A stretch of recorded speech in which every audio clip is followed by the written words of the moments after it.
then he realized that it was a 5 cubic meter large storage bracelet that was equivalent to a level 3 soul guide or maybe more.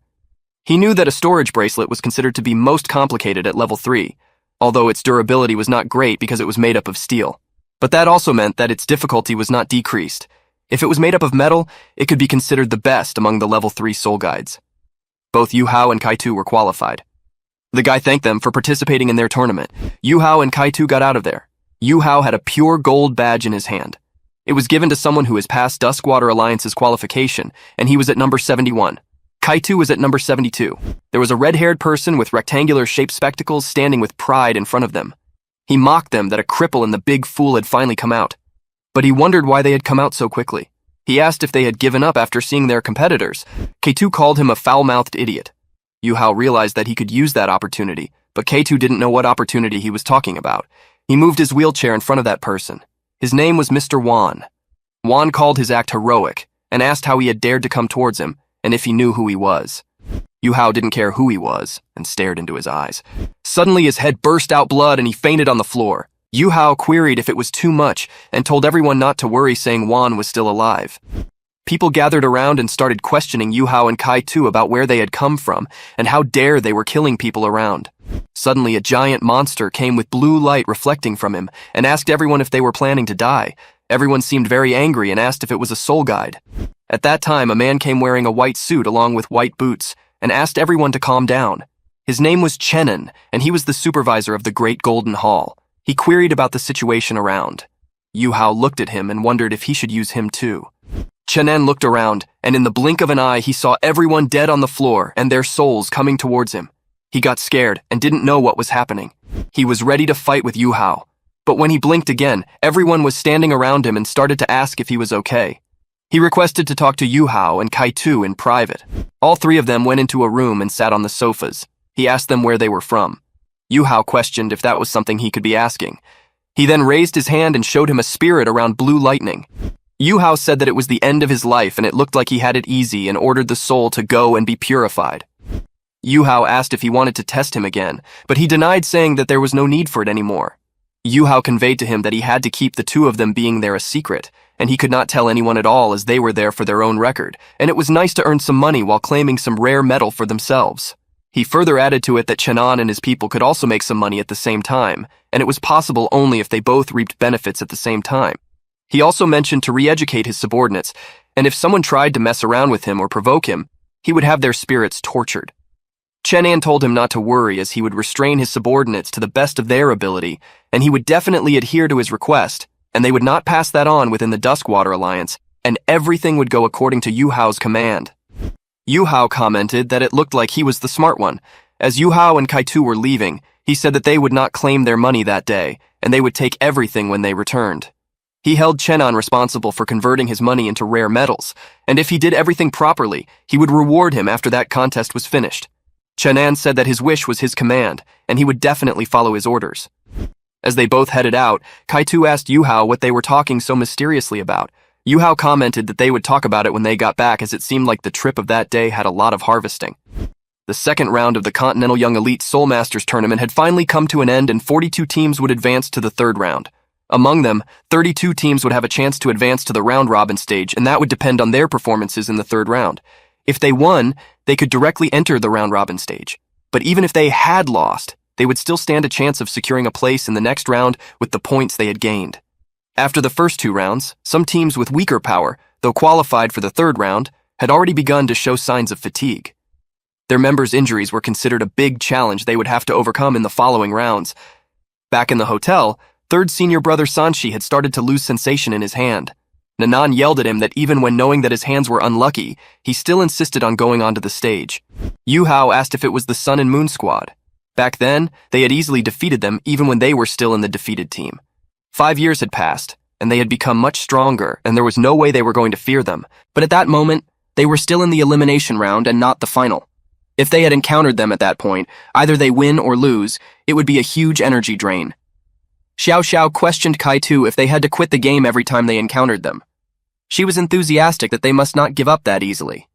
Kai-Tu told her that they could still make it to the next round with their present points, and even when they had not taken chances on combating them, they would still manage to enter the round ribbon, and at worst, their rank would just drop slightly. Nanan agreed with Xiao Xiao that they cannot give up, and even if it was an unwise strategy, they just could not lower their heads to the Sun Moon Imperial Soul Engineering Academy so easily, especially at that time since they were representing the Tang sect and it was still uncertain whether Shrek's squad would advance to the final or not. She hoped to devote herself to preserving the reputation of Shrek and Tang sect.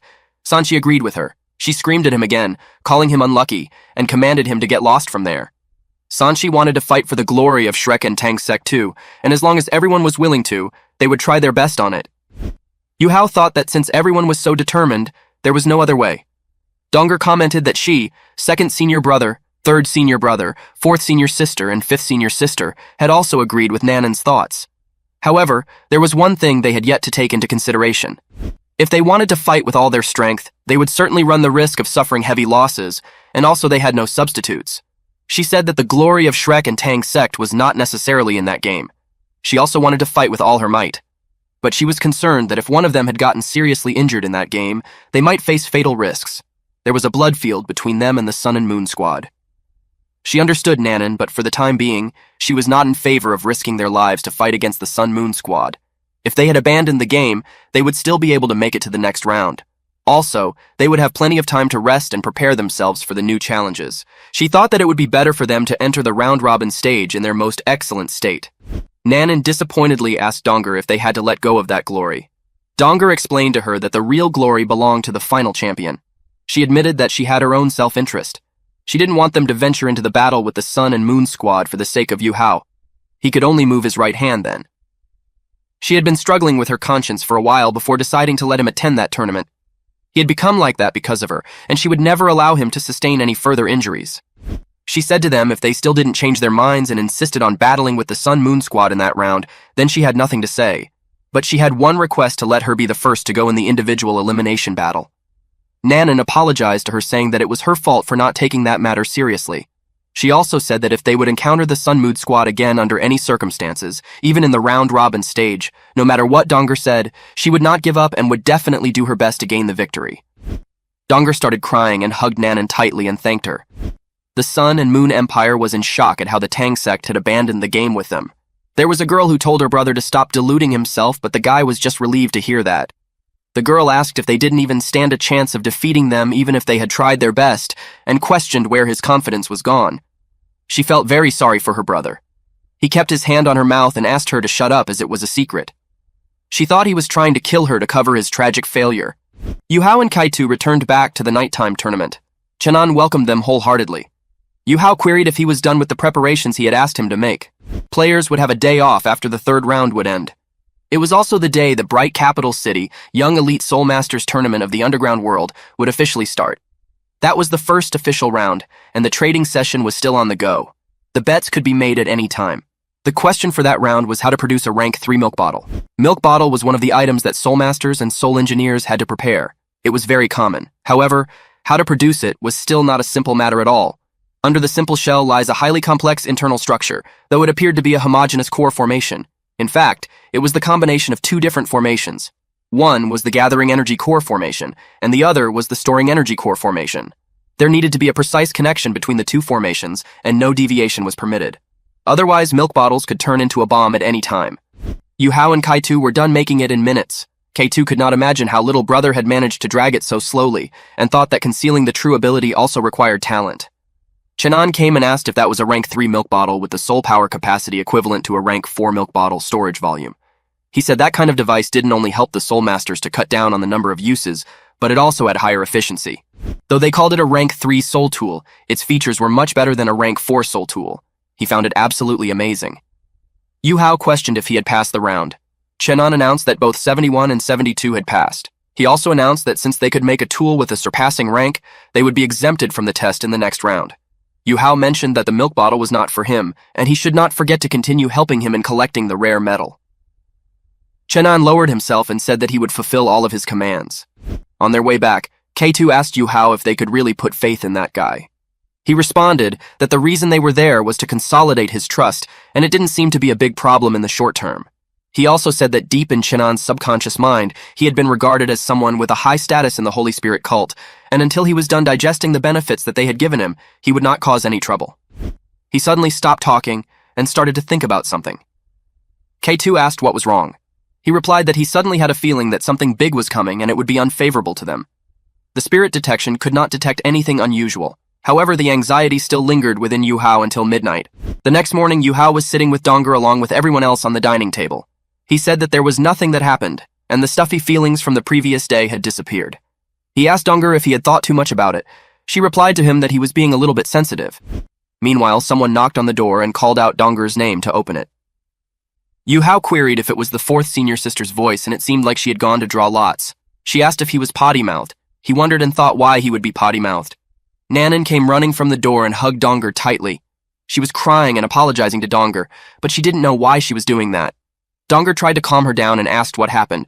She then told them that she had gotten the Sun Moon Imperial Soul Engineering Academy again, and Sherry Academy as well. Yu Hao and Donger were shocked when they heard that news. She purposely did not let Sanshi draw lots, but he also got bad luck. She asked Yu Hao if it was all her fault. He questioned her about how it was her fault. In fact, he thought it was good conversely. He addressed her as the fourth senior sister and complimented that she had drawn the best for them. She responded to him saying that there was no need to comfort her. He said that he was not comforting her, and then he addressed everyone that if they could fight against Shrek Academy in the next round, then according to the competition rules, they would not meet them before the final round. He found it to be a very good chance. Sanshi commented that they were in the same group as the Sun Moon Squad, and they had to fight against them in the first round. Yu Hao told him to just fight them all. Listening to those words, Sanshi got very enthusiastic and wondered why he didn't think about that earlier. Kautu got confident too in fighting all of them, and called the Tang sect invincible. Yu Hao suggested they arrange the strategies. A few moments later, Tang sect had finished their strategies. After asking for Yu Hao's acceptance, Wang Dong would be the first contestant, but she had to listen to Yu Hao during her round. Sun and Moon Squad got the news that Tang sect was fighting against Shrek Academy. Their captain decided to go and beat Shrek and go to the next round with Tang sect. Meng from their team responded that she was not kidding, and they could probably be beaten up, and then they would be in the next round together. He didn't agree and said that they had to fight in the coming round and win as well. She told him to be more realistic, as there were just 2 teams that would be in the next round. Tang sect had refused to compete in the last round, which meant it was their turn. She also informed him that Tang sect was stronger than Shrek Academy and asked him not to be reckless or else they would lose everything for nothing. He didn't want to give up and had to face the Tang sect. He reminded her that they were the real champions in the previous year's competition. He questioned Meng if she knew why their grandfather wanted him to be the captain and not her. He then followed up by telling her that sometimes there was something that they knew they should not do, but they had to do to uphold the honor. He decided not to talk about it anymore. But Meng didn't understand what he just told her. He turned around his face towards the window and started to think about his past experiences. He was reminded of the regrets of a specific day which he was unable to forget, and wondered if he had another chance, he would have upheld the honor of the Sun Moon Empire even if he had to die. Everyone around got to know that the Sun Moon Squad was fighting against the Tang sect. They all agreed that Tang sect was the new talent, and they were really good. The hotel managers had changed to a VIP room for all of them, as there were only 16 teams left. In the audience at the arena, Sanshi came to the captain of the Sun Moon Squad and greeted him, saying he had not seen him in a while. He mumbled if Sanshi was blind. He asked Sanshi why he was there. He replied that he was there to visit the one who had lost against him in some previous years. He also informed him that they had intentionally given up in the last round just for his sake. He questioned him if he would reciprocate it in that round. The captain furiously responded that they were not chicken-hearted. Sanshi commented that those who had died the previous time had been taken back for burial and told him to pay some respect on his behalf when he had time. He also mentioned that it was difficult to hold back in the match, and it was not on purpose. The captain dared him to meet him in the competition. Sanshi agreed with him, saying that he could not ask for more. The disguised prince was very excited for the match of the Sun Moon Squad with the Tang sect. Chiu Chu was worried and wondered if she could be in the match. Sister Xian told her not to worry. She responded to her that the Sun Moon Squad was the runner-up in the previous year. Xian asked her if she wanted to bet and said that if the Tang sect lost, she would invite her to the most luxurious restaurant of the bright capital city and have a big meal. But if they win, she will fight against her.